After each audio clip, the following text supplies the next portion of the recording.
pagi Bapak Ibu dan rekan-rekan sekalian, saya Kela Wena dan hari ini saya akan memaparkan hasil analisis strategi mengenai fenomena yang selalu muncul setiap tahunnya, yaitu analisis strategi mitigasi hoaks kurban di media sosial.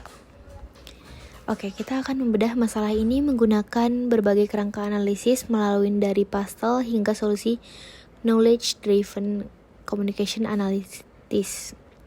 Oke, jadi latar belakangnya dan urgensinya. Mengapa kita perlu membahas hal ini sekarang? Ada 3 alasan krusial, yaitu pertama, hoax ini bersifat musiman dan berulang seperti pola yang sudah terprediksi. Kedua, para penyebar hoax mengeksploitasi sentimen emosional dan regulitas kita. Dan yang paling fatal, dampak nyatanya peternak lokal kita mulai merugi secara finansial dan kepercayaan publik terhadap institusi agama mulai tergerus. Oke. Selanjutnya, anatomi disinformasi kurban. Jika kita bedah, hoaks kurban biasanya terbagi dalam 3 klaster utama. Ada klaster kesehatan yang memanipulasi isu penyakit hewan. Ada klaster syariat yang menggunakan video provokatif di luar konteks untuk memicu perdebatan. Dan terakhir, klaster ekonomi, di mana pelaku mencatut nama lembaga resmi untuk melakukan penipuan paket kurban murah. Lalu, analisis makro, pastel, melihat gambaran besarnya melalui kacamata pastel, kita menyadari bahwa masalah ini tidak terdiri sendiri. Cara teknologi, algoritma, media sosial justru mempercepat viralitas konten negatif.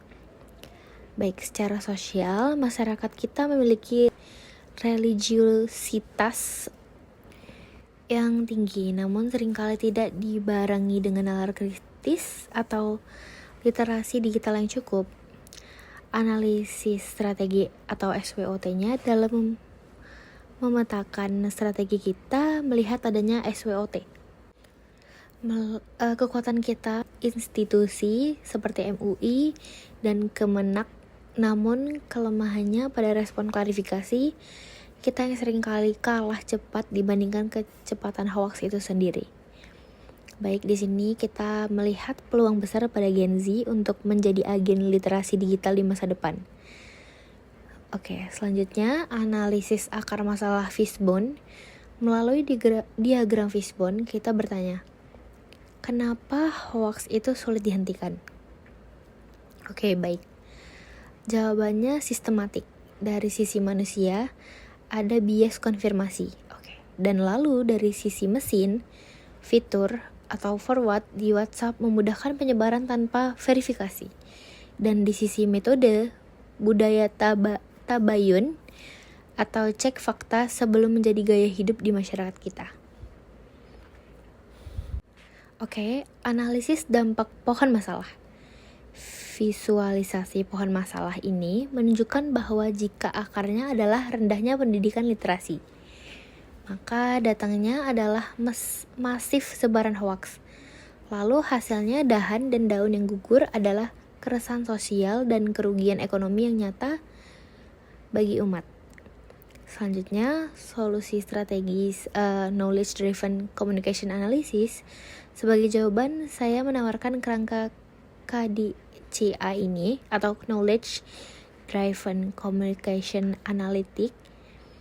Kita harus memperkuat knowledge melalui literasi, menyediakan data, satu pintu yang transparan, mengubah communication menjadi konten kreatif seperti Reels atau TikTok agar mudah diterima, dan melakukan analisis menggunakan alat monitoring media sosial yang deteksi dini.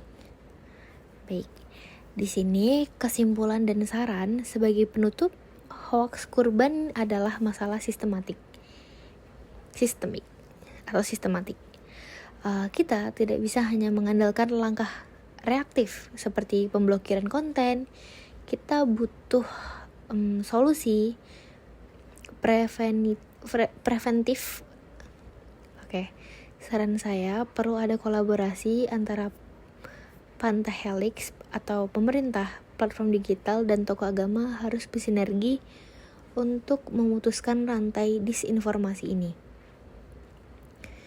Nah, selanjutnya untuk penutup, demikianlah presentasi dari saya, dan ingatlah tabayun sebelum berbagi.